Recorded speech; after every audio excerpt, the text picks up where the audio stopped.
Alright, hey, hi, hello. How's it going, guys? My name is ZetaRayZod, and welcome back to more of the Pale Beyond. Now, before I begin, be sure to like, subscribe, and get that bell on so you stay up to date on all my latest videos. So, last we left off, we just started off. Basically, we played this game as this dude called, what's her name? Robin Shaw. And when we started, we had a choice. We kind of like picked our lives, and I picked Mud Washing Colonial. Basically, that means that we spend both a mixed amount of time on land and sea for Mud Washing. Colonial means we were in the army. I'm not sure how that helps, but it changes the dialogue a bit, but I'm not sure if that changes choices. So right now what we're supposed to do is we're supposed to kind of like get to know the rest of the crew. We've met Kasha in the last episode, we met Richard in that last episode, the captain as well. Met a couple of these guys. This guy was a stowaway, as you can see on his tag. Stowaway. His name is Runt. So yeah, let's keep going. Let's go to forecast. Appears to be locked. Okay, can hear a kennel master preparing the room inside. Alright. Let's talk to Two Johns. He spotted a large man of a youthful gait, carrying a heavy crate over his shoulder with relative ease. Holy met what a I don't know. Two men at the same time. Oh, you're Officer Shaw. Gives a bright, warming smile. This guy's gonna kill us, isn't he? It's always the warm ones that you gotta watch out for. Two Johns. That's what they call me. Oh, I'm sure you get your nickname later. Two Johns attempts to offer a handshake, but loses control of the crate. Struggles before firmly holding it in place with both hands. Ah, maybe later. Work awaits. He's a sailor, isn't he? Yeah. Oh, his name's Two Johns because his name's John. Cool. Alright. Captain. Nothing. Okay, let's go here. Descend below the deck. Oh, my lordy loo. Alright. Okay, I changed the settings to let's pan speed, maybe drop it down to half of this. 5. There we go. Okay, that's not that bad. Alright. Nobody here. Alright, let's talk to the peeps. You find yourself almost knocking over a man carrying a heavy pot. Careful, careful. Almost got drenched in broth. Apologies, I'm in a rush on a request for Hunt. From Hunt? Is there an issue with the ship? No, he just wanted me to find the Stoke brothers for a meeting. Not surprised. That's true, the only ones who knows what's going on aboard this bloody ship. Hear a roar from the other side of the door. Oi! It's holding you up. The cook shakes his head with a smile and chuckles slightly to himself. Grabs a large pot and prepares to make his way to the hungry crew before turning his head to you. If you don't mind, could you carry this tray of biscuits behind me? Yeah, carry it. Grab the plate and follow the cook out the door and to the table where the crew are waiting with bated breath. Upon the cook's arrival, the sailors let out a rowdy cheer. The ship's cook placing the broth upon the table. Trust me, fellas, this one's worth the wait. The cook speaks with a tone of pride as he ladles the broth into bowls of the crew. Oh wait, one at a time, you animals. Ward, you're awfully handsy for only one arm. Ah, piss off, Junior. Got some bread here too. Grab it fast before Tucker beats to it. The crew laugh and are merry as Junior guides you back through the kitchen. You're Junior. Why didn't you tell me earlier? I want to see how long it'll take for you to ask. Did you not give you a description? Or were you just not paying attention to cook? You seem popular. Well, you know what they say about the hand that feeds. Besides, half the crew I've known for years. You don't spend that much time on a ship with folk without learning all about it. Have you been traveling Hunt long? My brother and I are among Hunt's most tenured crew. Not often he'll hire outsiders, but I suppose his job's too big for just the usual suspects. You weren't properly introduced. Robin Shaw, right? I've been keeping track of all the new crew. You're in Stokes, but nobody calls me that. You hear them all call me Junior. You should do the same. No idea why Hunt picked someone he's never worked with as first mate, but you seem the helpful sort. Glad to have you aboard. Why Junior? Simple nickname. We're the brothers in the crew. Hence Junior. Not very interesting, I know, but it is what it is. Is your brother around? Grimly? Aye, of course. I take that to mean Hunt is on the look for us. Didn't I tell you that? Don't you worry about it. I'll grab Grimly. Is he a specialist? Yeah, his He's a specialist because he's the cook. I can't talk to the rest of the gang. Oh, buddy. Let's going back up. Let's go down. Call the crew for dinner. The crew have their meal. Passes in relative silence. The crew returns to their post. The hammocks are unfurled in preparation for the evening. Twilight falls. Oh, that's Dad. Over dinner, you overhear the newly picked up stowaway speaking with a one-armed man. But you're lucky Hunt didn't throw you overboard. Have a mind to do that myself. Come on, Dad. I'm here to help. Better know that involves work. Don't expect special treatment. I won't. You're an impossible child, Timmy. Doug Ward. He's probably a sailor. Yeah, sailor. Runts Da. That's his nickname? That's sad. Runt and Runts Da. What was his nickname before that? Alright, let's go up. Oh, hello. You spot one of Templeton's science team pacing around the middeck, searching through some luggage that has been pulled from cabin. Let me look into the light. Where was it now? He notices you. Officer Shaw, correct? Dwight Glossley. Apologies, I seem to have misplaced something while settling in the cabin. Bottle of wine, actually. Can't be hard to miss, it'll turn up eventually. I would hope so. Your wife and I brought a bottle to celebrate with. Keep safe for the journey back, of course. Well, if you find it, please let me know. He's probably in the specialists. He's not. Oh, scientist, of course. It's probably this is probably his wife, and then some other wife.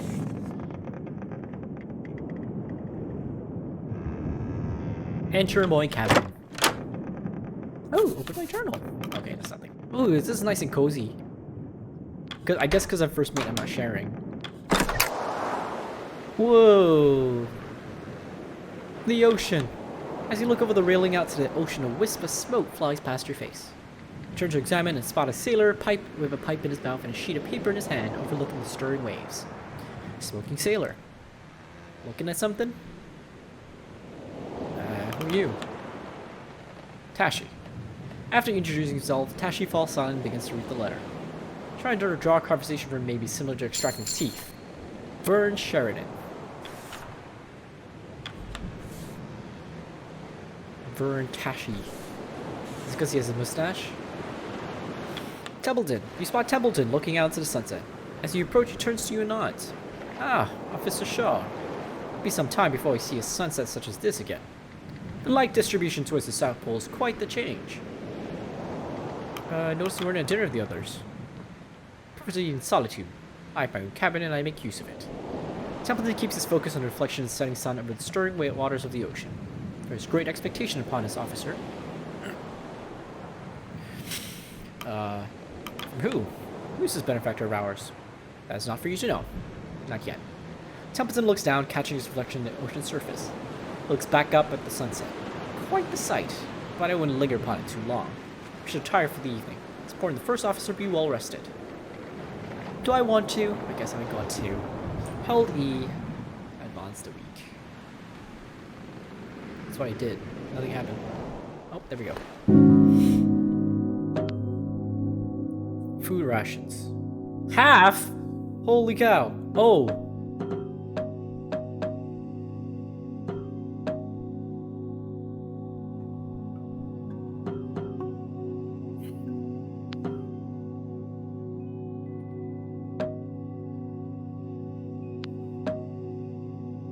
You know what? Let's go with normal for now, and then maybe next week we'll go lower. The ship makes its last port Orca Island. Cordell's sledding dogs have picked up. Scouting crew and Kurt Darling have picked up. The days are getting brighter as you move further south. Can we upgrade our capacity? Half per week is not good at all. There's a rap on your door. Come in. Door swings open to reveal Kurt Darling, all but filling its frame, grinning ear to ear. There you are, Officer Shaw. The ship's navigator is a difficult man to miss. Stature and reputation precede him. Adorned with a slew of apparatus, a seemingly one-man expedition would be known to anyone following the heyday of exploration, and the merchandising that followed. It's an honor, I guess. Really? A wealth of valuable experience in such hostile environments? Wonder he's not been swept up to some other post. Hiding away from the rest of us, are you? You always this early to rise? These days I tend to enjoy a good lying, but not during an expedition. You know what they say, of early birds and worms. Apologies for not stopping by sooner, Shaw. It took a while to set up my team, and a great deal of the crew were quite eager to meet me. That's right, you're something of a celebrity, aren't you? I take that to mean you haven't heard of me before. Well, that is a pleasant surprise. There are many who haven't seen my films, oh my god. Okay. I have a feeling, bear with me, that he's a fake. I'm certainly hoping he's not, of course, but it kind of seems to me like he's just famous for maybe like acting in like survival films or something, but we'll see. I could be wrong. More than one fellow in this crew said my work inspired them to explore the world. Quite the honor, is it not? I certainly receive that praise often. Not as often as you think. I suppose I did get distracted, didn't I? Anyway, I was hoping you'd join me up deck. Of course, but why? You finally answered the pack. I thought you'd want to see it for yourself. Alright, I'll be right behind you, Kurt. Kurt turns to walk away before turning back. Oh, and enjoy your morning. It's a good day, Shaw. Kurt, darling. He leaves. The scout. He's not a scout, he's a specialist. He's hobbled. Oh, he has a stick, that's why. Oh, it looks like a... you know, an old mountain lion. Alright. Week 2. The ship makes its last port Orca Island. Cordell's... why didn't we stock up food? Leave. Let's go chitty-chatty with any of the rest of the crew. They're sleeping. Maybe the crew is still fast asleep laying in hammocks. That's not disturb them, Shaw. You don't want to find yourself dealing with an abruptly woken sailor. Let's head up deck. Sounds snoring are rather obnoxious. Doctor's office. Remains locked. Seems a good doctor isn't it. Perhaps enjoying his sleep. You're yet to come across the ship's doctor, even after all this time. Maybe we should make an effort. You know, one of the science team returns to your room. Oh, Mrs. Gloss. Did you have a good rest? She nods to you. Oh, hello. Didn't expect many to be up this early. Harriet Glossley.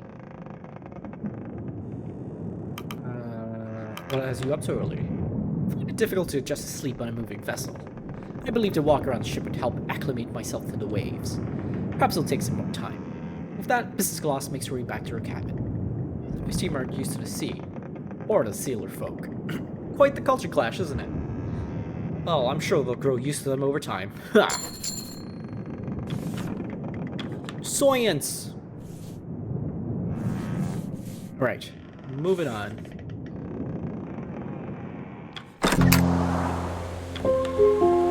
At the stern, you notice an older sailor at the helm. The old man takes in a deep breath of the cold air before letting out a satisfied exhale. Morning! And a good morning to you. He eyes you up. Officer Shaw, right? Lefty. Call me that on account of, well, should be obvious. He chuckles. Don't worry about the bad sight. This is all feel. Just keeping her steady. He examines you. Surprised Hunt picked from outside for his first mate. I'm surprised as well. He seems to insular type. Yeah, he is. Must be something special for Hunt to look outside the ranks. Colonial. Hunt doesn't have much fondness for the military, but at least means you've got a work ethic. Mornings like these are about the only peace I get from the younger lot. You just take these moments when you can. Lefty returns his attention to the helm. As you get older, I suppose you'll learn to value the quiet moments, eh? Let us hope we're just as diligent when we're old and grey. Kinda getting there. Myself before you, of course. Yeah, Kurt. Harold Turner. Sailor! No scouts, no engineers. The engineers... well... Captain's cabin. He's not here. Alright, let's go talk to Kurt. Join Kurt at the bow of the ship. You both feel the temperatures break the floes below you. Gripping the railing, he draws an enormous breath. Floating beneath rise as the ship mounts an impending ice floe. Boom, there's a moment's hesitation before a profound crack relieves the ship, cascading across the ice. He exhales. See? Nothing else like it. What's wrong? Something else. Something alright. Look at the ice. The two cracks are the same. All caused by us. By the laws of nature, this place wants us dead. And yet, here we are, traversing in harmony. For now. How fantastic is that? How far are we from land? We're about a week's sail from the last known location of the old Viscount. Assuming she knows exactly where they left her, we can't take smooth sailing for granted. Same goes for this daylight. It won't remain this bright for so long once winter encroaches. Beautiful as the ice is, on this course it's gonna get thicker. Looks out across the white. You'll be so confident when the leads dry up and we're stuck here till the next cycle. We need to change course. Avoid the pack. Have you informed Captain Hunt? He won't listen to me. Thinks I'm a dull by retirement. I've probably seen more ice than he has whiskey. It's not my decision. Yes, but you got the captain's ear. Have you ever experienced a long night winter? It's not pleasant to say the least. Can't say that I have. We're only as good as the unhappiest man, Robin.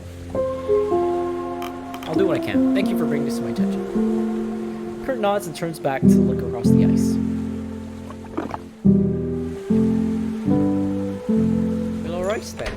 Captain, take request. Oh, lordy. Ah, Shaw. Ready for another day of work. Due to Kurt's advice, he wants to change course.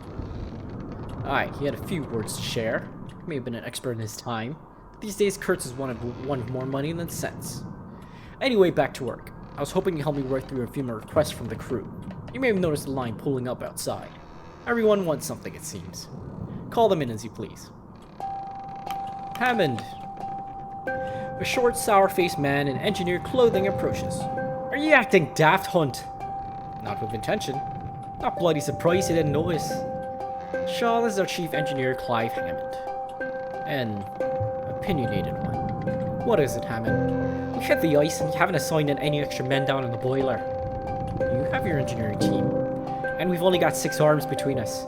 I need more manpower maintaining this. Sailors. Many of the crew have their own tasks they're busy with. I know I've already assigned Smurf on the matter. Captain turns to you. How many do you think is fair? 1, 3, more. All but the crew may have to choose how many sailors you wish to assign. Assign crew! Some choices require you to assign people from manifest. Some choices you may choose to amount to assign. Okay. Let's put 2. I'll give you 2.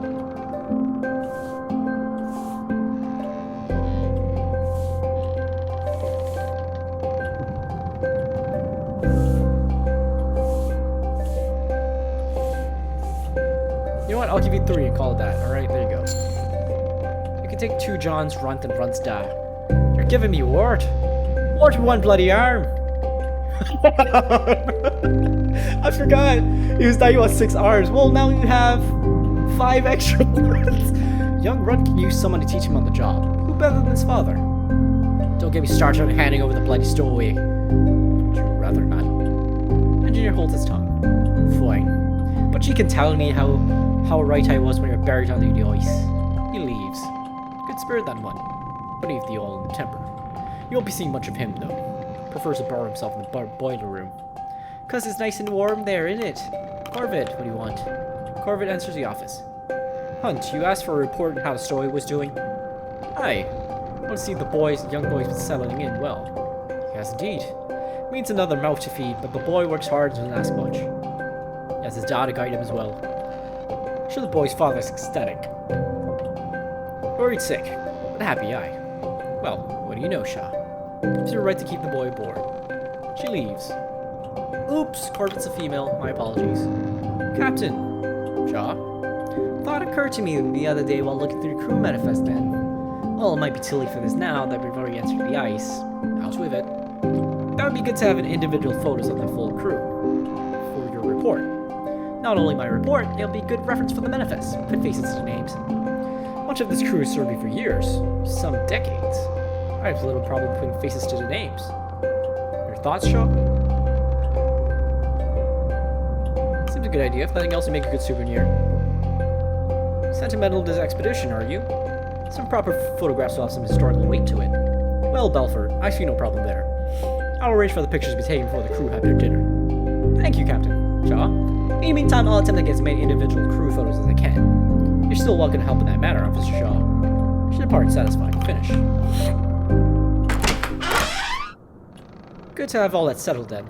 Perhaps we shouldn't rule out old Kurt so easily. Though man thinks there could be an alternate path through the ice, he's free to search for it. Shaw, meet with him when you have time. Should any course or not, we'll want one of his scouts set up in the crow's nest. Take care of that. Then we'll be done for today. Alright.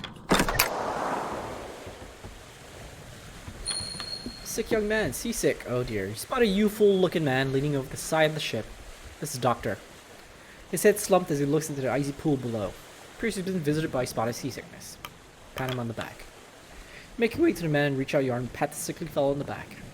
As soon as your hand reaches him, he jolts upright in shock. A bespectacled young man shaking of unease. He stared at you for a brief moment. A look of shame plastered upon his face. So sorry. You alright? Yes. Well, not really. I'm very sorry. The man turns around hurriedly, runs in the opposite direction, avoiding your gaze. Arthur Nutley. He's the doctor, isn't he? Yep, doctor. Landborn. Makes sense. While examining the ring of the ship, your eyes notice a figure darting by, climbing on the ropes of ease. The figure lands on their feet before dusting itself off. Their outfit denotes one of Kurt's scouting crew. No problems. She looks to you. And you are? Officer Shaw, yourself? Flick, I'm one of Kurt's crew. Don't worry about my safety. I know what I'm doing. Trust me. Kurt doesn't just hire anyone. Well, he didn't hire me for no reason. Got the medals in gymnastics if you're worried about my credentials. Flick jumps up and returns to scaling the rigging of the ship. Alright.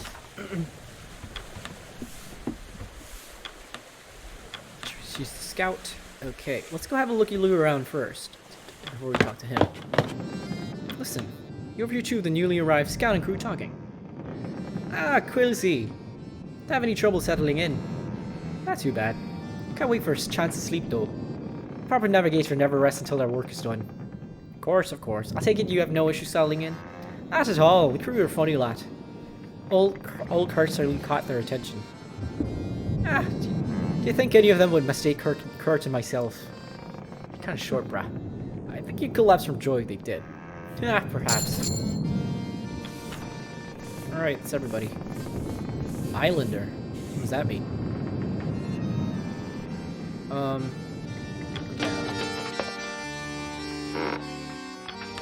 Spot a suspicious-looking sailor emerge from the pantry. The hooded sailor spots you, keeping your hands firmly in their pockets. Not what it looks like, Officer Shaw. Pleck, they call me Gnomes. I'm not thieving anything. I'll take you at your word. Huh, expect you to interrogate me more.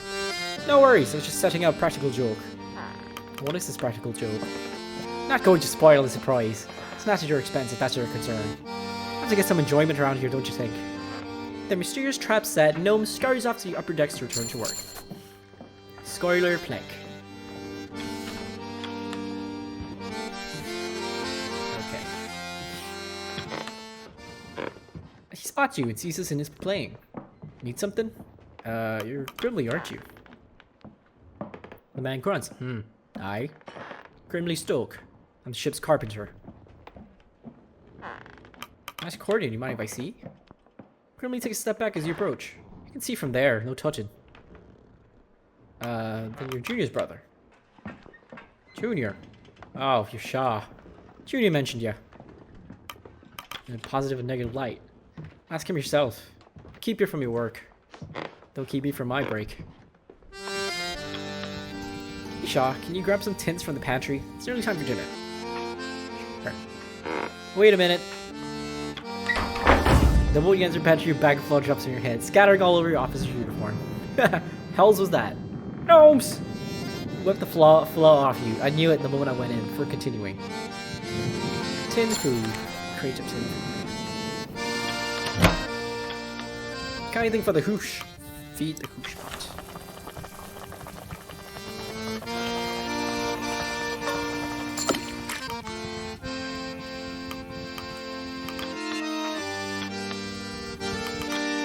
Oh, can I?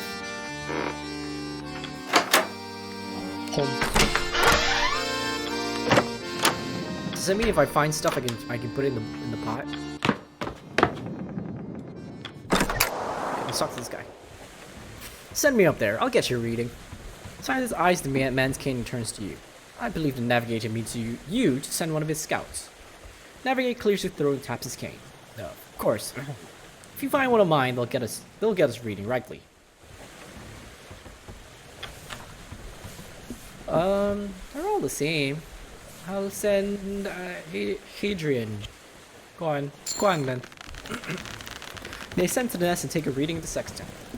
Sunny. We're here.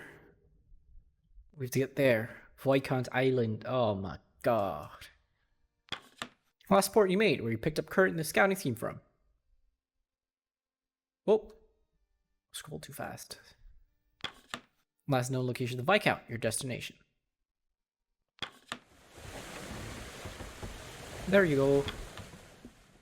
Okay, so this is so we know where we're going. This is to go back? Oh, no. This is to go forward. Oh! This was just a week ago. We were not even on the board. Here we are now. Alright. Cool. Alright. Guess that's it. Call the crew for dinner. The crew had their meal. Shall we toast to the ice? Aye. Days get longer, but dinner is fixed. You'll see us through the long days and darkest nights. The crew returns to their posts. Hammocks are unfurled in preparation for the evening. Can't help but notice that it's still bright light outside. Those two sailors passing by from the dinner table. An inebriated sailor, wobbling legs, leaning on the shoulder of another.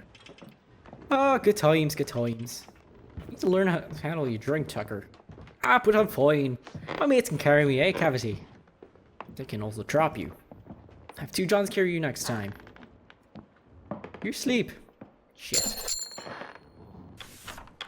And that's all of them. Cavity and Tucker. Alright. Let's go up. Door. Knock on the door. No response. Hear sounds of rustling inside.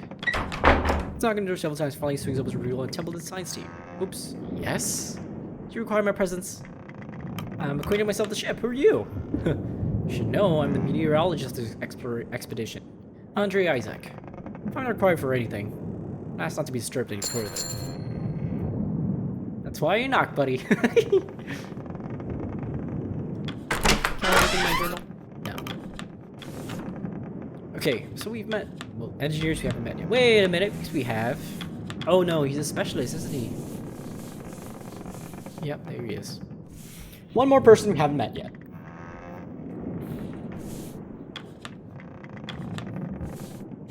Okay, but we're running low on fuel. I'm not sure what we're gonna do. You overhear two engineers. There they are.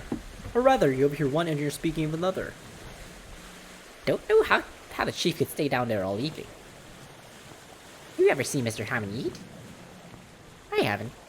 Maybe he doesn't even eat. Man's not human, he can work all day and night on the boiler. Probably doesn't sleep either. He probably sleeps. Hi, Dick. That's figurative. Right. Gareth Forsetter, Ricky Flags. Alright, that's Dick Cripps. Muchwash, Landborn. Alright. Captain's turned in for the evening. She's the last specialist. Yep. The dogs regard her rapt attention paces between them, bowl in hand. The largest joins her size as you approach. Try some. Near to burn your mouth in the hot broth. Surprisingly tasty. Seem to enjoy it. I'm afraid there's only so much. If you want more, it'll be among the dog's leftovers. Penguin. Some blubber. Fats and proteins. Fastest way to hydrate them. It's not something you needed. Suspecting the animals. They belong here more than we do. Unlike us, they need the ice. It cools them through their paws as they run. They'd overheat otherwise. Who's that beside you? This is Stanbury. Bark. Been on the ice for a long time. A long time, yes. Strong animal. Very. They handle stress differently. Adapt quickly. There's plenty to be learned from them. These animals. They need me. And you'll meet them. Can I pat him? You ruffle its head. Tries to lick the broth from your fingers. Nice. And that's all the specialists. Oh, that's actually everybody. I've met everybody. Cool. Alright, but now, you know what? I think now's a good time to leave this episode off here. In the next episode, we'll continue on to week 3, and we'll see what happens. But for now, if you like what you see and you like what you hear, be sure to like, subscribe, and get that bell on so you stay up to date on all my latest videos. As always, be safe, take care, and I'll see you when I see you. Peace!